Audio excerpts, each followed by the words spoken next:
Hey folks, this is Jeff for This Week with JTT. Before I want to talk about Civil War was coming up next year. I'm not talking about Avengers or Captain America Civil War. I'm not talking about that. I'm talking about the movie Civil War, meaning the Civil War if it could happen in the United States of America. So before I talk about that, there's another movie, or at least another trailer I want you to look at. It's called V is for Vendetta.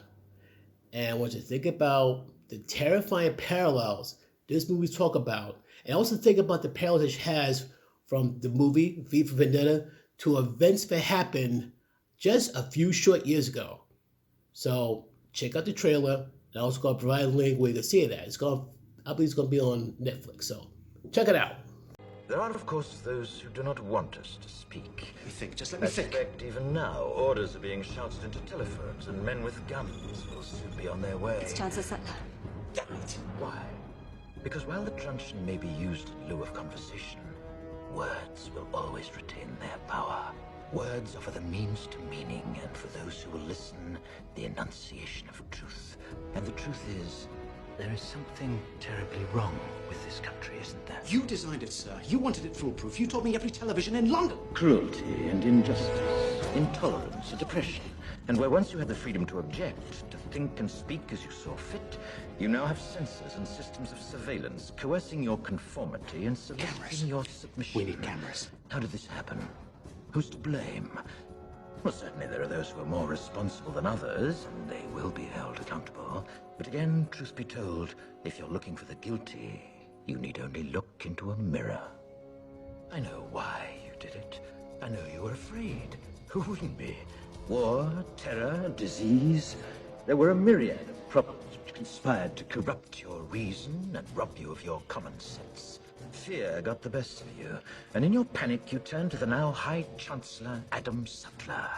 He promised you order, he promised you peace, and all he demanded in return was your silent, obedient consent. Inspector, you're almost through. Last night I sought to end that silence.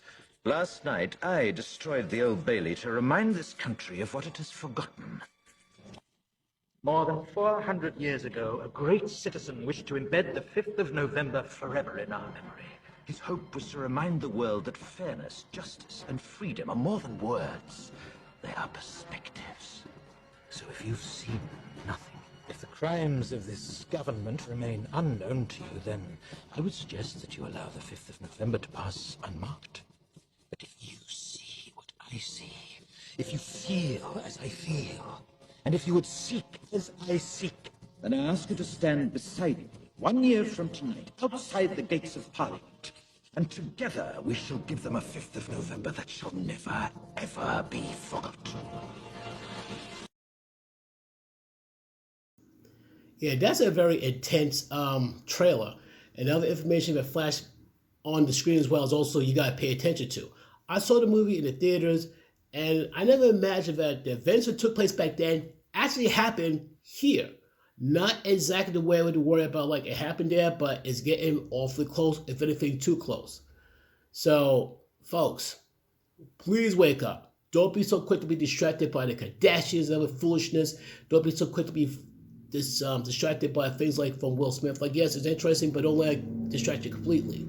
Keep a closer eye to the government. Every time something with a celebrity takes place, saying goes, the clown's being released, which means they try to distract us from the real problem. When the real problem happens, it usually comes from the government, our government. Pay attention, folks. Stay awake, stay focused.